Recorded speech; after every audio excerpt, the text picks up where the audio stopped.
بسم اللہ الرحمن الرحیم۔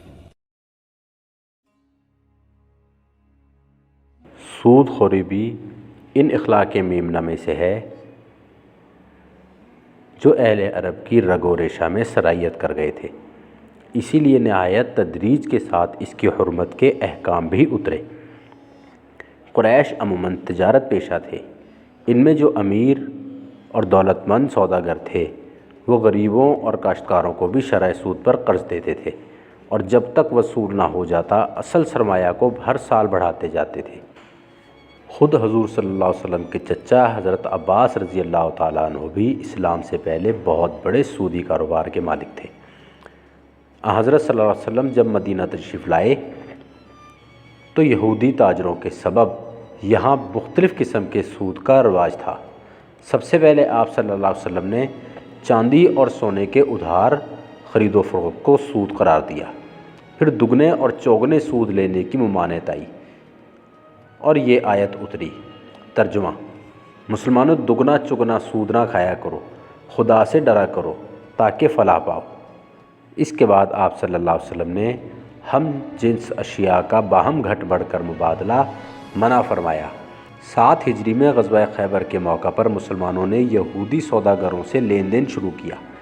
اس وقت آپ صلی اللہ علیہ وسلم نے اعلان فرمایا کہ سونے کو اشرفی کے بھاؤ گھٹا بڑھا کر بیچنا بھی سود ہے۔ سود کے متعلق تفصیلی احکامات 8 ہجری میں نازل ہوئے۔ آل عمران کے بعد سورہ بقرہ میں سب سے پہلے یہ آیت اتری۔ ترجمہ: جو لوگ سود کھاتے ہیں وہ اس طرح کھڑے ہوں گے جس طرح شیطان کسی کو چھو کر مخبوط بنا دیتا ہے، اس لیے کہ وہ یہ کہتے ہیں کہ بیع اور سود کا معاملہ ایک ہی ہے۔ خدا نے بیع کو تو حلال کیا اور سود کو حرام کر دیا، بس جس کے پاس خدا کی طرف سے نصیحت کی بات پہنچی وہ باز آ گیا تو اس کو وہی لینا چاہیے جو پہلے دیا۔ لوگوں کو یہ اعتراض تھا کہ سود بھی ایک قسم کی تجارت ہے، جب تجارت جائز ہے تو سود کیوں حرام ہے؟ بہرحال اس آیت میں بھی سود کی قطعی حرمت کا فیصلہ نہ ہوا۔ آخر تھوڑے ہی وقفہ کے بعد غالباً 8 ہجری میں یہ آیت نازل ہوئی۔ مسلمانوں، خدا سے ڈرو اور سود جو باقی رہ گیا ہے اس کو چھوڑ دو اگر تم سچے مومن ہو۔ اگر یہ نہ کرو تو خدا اور اس کے رسول سے لڑنے کے لیے تیار ہو جاؤ۔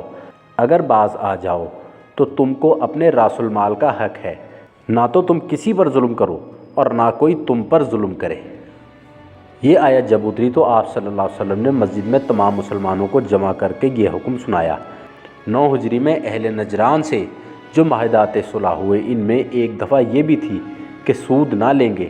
ذی الحجہ 10 ہجری میں حجۃ الوداع کے موقع پر اس آیت کے نزول سے پہلے تمام ملک عرب میں جس قدر سودی معاملات تھے آپ صلی اللہ تعالیٰ علیہ وسلم نے سب کو کالعدم قرار دے دیا تھا۔ حضرت ابن عباس رضی اللہ تعالیٰ عنہ فرماتے ہیں کہ سود کی حرمت کا حکم اسلام کے سلسلہ احکام کی سب سے آخری کڑی ہے۔